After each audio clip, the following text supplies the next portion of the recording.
প্রতিহিংসার রাজনীতি নতুন নয়। প্রতিহিংসার রাজনীতিতে মমতা বন্দ্যোপাধ্যায় এবং তার পুলিশ প্রশাসন যেভাবে নিচে নেমে কাজ করেন তার অসংখ্য দৃষ্টান্ত এই কয়েক বছরে হাজার হাজার আছে। নন্দীগ্রামের ক্ষেত্রে অন্য বিষয়গুলো আপনারা জানেন, যে মিথ্যা মামলা, নেতাদের জেল খাটানো। সম্প্রতি কয়েক মাস ধরে নন্দীগ্রামে চিটিংবাজ সংস্থা আইপ্যাকের লোকজন বিভিন্ন ভারতীয় জনতা পার্টির নেতাদের সঙ্গে মিট করে নানা ধরনের প্রলোভন দেন।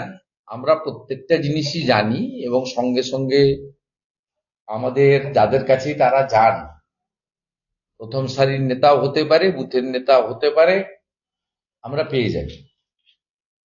আমাদের নন্দীগ্রাম ২ নম্বর ব্লকের অত্যন্ত বলিষ্ঠ নেতা, দক্ষ সংগঠক, যার নেতৃত্বে আমদাবাদ ১ গ্রাম পঞ্চায়েতে লোকসভা নির্বাচনেও পার্টি লিড পেয়েছে, আমাদের অঞ্চল কনভেনার এবং ব্লকের বিশিষ্ট নেতা দিলীপ পাল মহোদয়, তার কাছে কয়েক মাস ধরে আইপ্যাকের লোকেরা তৃণমূলে যোগদান করার জন্য তাকে প্রস্তাব দেন। কারণ নন্দীগ্রাম সহ বিভিন্ন জায়গায় তৃণমূলের দৈন্যদশা, কোনো আত্মসম্মান বোধযুক্ত লোক, শিক্ষিত লোক, তারা তৃণমূল কংগ্রেস করতে চাইছে না। আর দিলীপ পাল মহোদয় 2018-19 সাল থেকে প্রত্যক্ষভাবে ভারতীয় জনতা পার্টির নেতৃত্ব করেন। তার আগেও তিনি বামপন্থীদের বড় নেতা ছিলেন। তার নেতৃত্বে ওখানে বিজেপি সংগঠন শক্তিশালী হয়। তাকে বলা হয় যে আপনাকে আমরা এটা ওটা XYZ অনেক কিছু দেব, আপনি চলে আসুন। উনি আদর্শগতভাবে রাজনীতি করে এসছেন চিরদিন। লোভ লালসা চাওয়া পাওয়ার কাছে আত্মসমর্পণ করেননি। তিনি ওনাদের প্রস্তাবে রাজি হননি এবং তিনি দলের কাউকেও জানাননি যে প্রস্তাব এসেছিল, প্রত্যাখ্যান করেছি। কারণ তিনি কোন মেরুদণ্ড সোজা রেখে তার স্বাধীন চেতা সিদ্ধান্ত নিয়েছেন। এরপরে প্রতিহিংসার রাজনীতি করে তার পুত্র দীপাঞ্জন পাল ভিলেজ পুলিশে কাজ করত আমদাবাদ ১-এ। তাকে বলা হয় যে আপনাকে কর্মচ্যুত করা হলো এবং একটা হোয়াটসঅ্যাপ মেসেজ দিয়ে তার ডিউটি অফ করে দেন আমাদের নন্দীগ্রাম ২ নম্বর ব্লকের রিয়াপাড়া ফাঁড়ির যিনি ইনচার্জ আছেন। রিপোর্টিং অথরিটি তিনি ছিলেন, 7টা অঞ্চল ওখানে। এই দীপাঞ্জনকে বলা হয় যে আসা যাবে না, ডিউটিতে আপনাকে কর্মচ্যুত করা হবে। আমরা এই খবরটা জানার পরে দিলীপ পাল মহোদয়ের সঙ্গে যোগাযোগ করি। আমি নিজে ফোনে কথা বলি, আমাদের অফিস থেকে লোকজন যান, প্রলয় বাবু সহ ওখানকার পার্টির নেতারা, মমতা মাইতি ভাইস চেয়ারপারসন, তারাও সেখানে যান, খোঁজ খবর নেন। খোঁজ খবর নেওয়ার পরে দিলীপ পাল বলেন যে আমার কাছে প্রস্তাব ছিল বিজেপি ছাড়তে হবে, তৃণমূলে যোগ দিতে হবে, আমি রাজি হইনি বলে আইপ্যাক পূর্ব মেদিনীপুরের এসপি সৌম্যদীপ ভট্টাচার্যকে দিয়ে দেখা। এমনি ভিলেজ পুলিশ বা সিভিক ভলেন্টিয়ারদের চাকরির কোনো গ্যারেন্টি নেই। এদের সামান্য ৯,০০০-১০,০০০ টাকা বেতন দেওয়া হয়, রিনুয়াল সিস্টেম। তারপরেও এই ধরনের প্রতিহিংসার রাজনীতি এই সৌম্যদীপ ভট্টাচার্য বলে এখানে একটা চটি চাটা এসপি আছেন, তাকে দিয়েই নোংরা কাজটা আইপ্যাক করিয়েছে। আমি আপনাদের মাধ্যমে এই প্রতিহিংসার রাজনীতিকে সামনে আনলাম, কিন্তু ভাববেন না যে এটাই শেষ। ইতিমধ্যে দীপাঞ্জন পাল কলকাতা হাইকোর্টে গেছেন, কলকাতা হাইকোর্ট মামলা গ্রহণ করেছে। আমরা আশাবাদী আগামী সপ্তাহে এই মামলা উঠবে এবং গোটা রাজ্যের মধ্যে মুখ্যমন্ত্রী মমতা ব্যানার্জিকে হারানো নন্দীগ্রাম এক্ষেত্রেও নজির সৃষ্টি করবে, এটা আমি বিশ্বাস করি, আইনের উপর পূর্ণ ভরসা রেখে। আর যতক্ষণ পর্যন্ত আইনের মাধ্যমে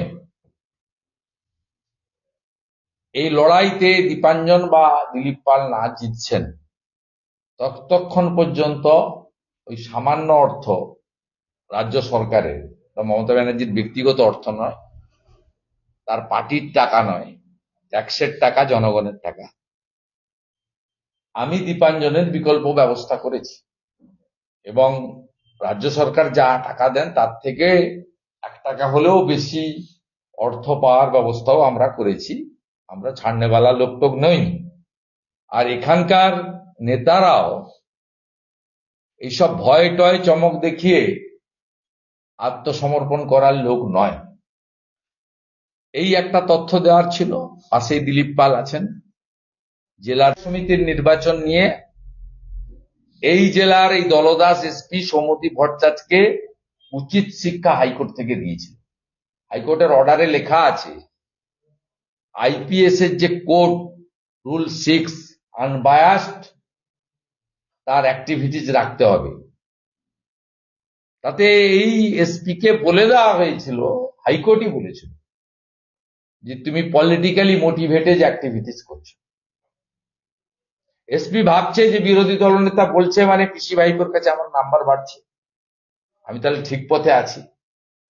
আমি সৌম্যদীপ ভট্টাচার্যকে বলি, এই মাটিতে নন্দীগ্রামে বুদ্ধবাবু মুখ্যমন্ত্রী কাম পুলিশ মন্ত্রী, 1.5 বছরে মোট 7টা পুলিশ অফিসার চেঞ্জ হয়েছিল। জি অনিল শ্রীনিবাস, এস পান্ডা, অশোক বিশ্বাস, অশোক দত্ত, জয়রামন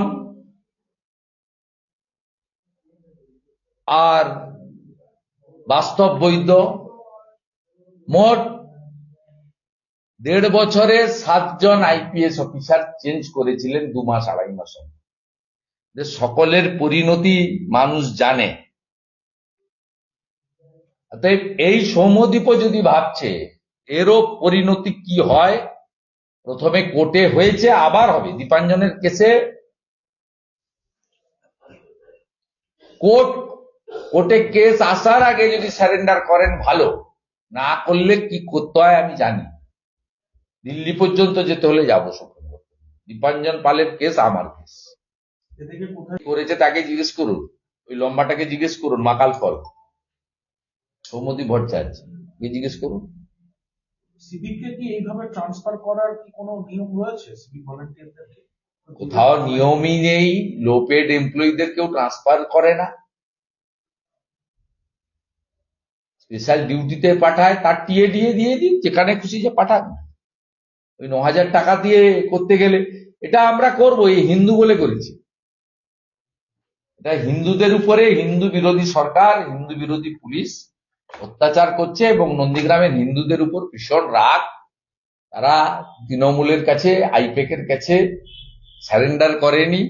400-র বেশি মামলা দিয়েছে, নেতাদের জেল খাটিয়েছে, ঘরছাড়া করেছে, রাজ্যের বাইরে পালিয়ে থাকতে হয়েছে নেতাদের। অনেক কাণ্ড করেছে। দেবব্রত মাইতি খুন, প্রতিভা লাড়ি খুন। কদিন আগেই তপন মহাপাত্র এক্স সার্ভিসম্যানের বাড়িতে গিয়ে বোম ফাটিয়েছে। এবং গত পরশুদিন মমতা মাইতি বসে আছেন, মমতা পাত্র বসে আছেন, আমাদের ভাইস চেয়ারপারসন, নন্দীগ্রাম 2-এর নেতা, ব্লকেরও নেত্রী, লড়াকু সংগ্রামী নেত্রী। আপনি তার গলাটা দেখুন, সরাসরি করতে না পেরে দুজন মোটরসাইকেলে ওনাকে 4 দিন ধরে ফলো করেছেন। দুজনকে আমরা চিনে ফেলেছি, পুলিশ কবে চিনবে তার অপেক্ষায় আছি। গলাতে কিভাবে কেটেছে, সোনার চেন কাড়িয়ে নিয়েছে এবং প্রাণে মেরে ফেলার চেষ্টা হয়েছে। একজন মহিলা নেত্রী, ডাকাবুকা নেত্রী, ভারতীয় জনতা পার্টি দীর্ঘদিন ধরে করছেন, পঞ্চায়েত সমিতির সহসভানেত্রী, নির্বাচিত পঞ্চায়েত সমিতি মেম্বার। তিনি বিডিও অফিস থেকে বাড়ি ফিরছিলেন, 4 দিন ফলো করে তারপরে এই কাজ করেছে। ওনাকে নিরাপত্তা আমরা দেব, কিন্তু এইভাবে বিভিন্নভাবে বিজেপির নেতা নেত্রী এবং হিন্দুদের উপরে অত্যাচার এখানে হচ্ছে। কার্ড ব্যাংকের নির্বাচনের সময় মামুনি জানার গায়ে বোম ফেলা হয়েছিল, সে মামলাও এখনো পুলিশ অ্যাকশন নেয়নি, হাইকোর্টে বিচারাধীন। তারা পশ্চিমবঙ্গ সম্পর্কে খবর রাখেন। কলকাতা হাইকোর্টই টিচার রিক্রুটমেন্ট স্ক্যাম বলুন, মিউনিসিপাল রিক্রুটমেন্ট স্ক্যাম বলুন, যা বেরিয়েছে, যা ধরেছে, কলকাতা হাইকোর্টের বিচারপতিরাই ধরেছে। ওটা পশ্চিমবঙ্গের মানুষ কলকাতা হাইকোর্টের প্রতি চিরদিন কৃতজ্ঞ থাকবে, যে তারা দুর্নীতির বিরুদ্ধে এই যে বিষয়টাকে সামনে এনেছেন। এবং নিশ্চিতভাবে আমাদের সাংসদ বলে বলছি না, প্রাক্তন বিচারপতি অভিজিৎ গাঙ্গুলির ক্ষেত্রে ঐতিহাসিক ভূমিকা, এজ এ জাস্টিস, লফুল ভূমিকায় তার ছিল, তাকেও লোক চিরদিন কৃতজ্ঞতার সঙ্গে মনে রাখে। আপনারা দেখছেন জেবি লাইভ নিউজ।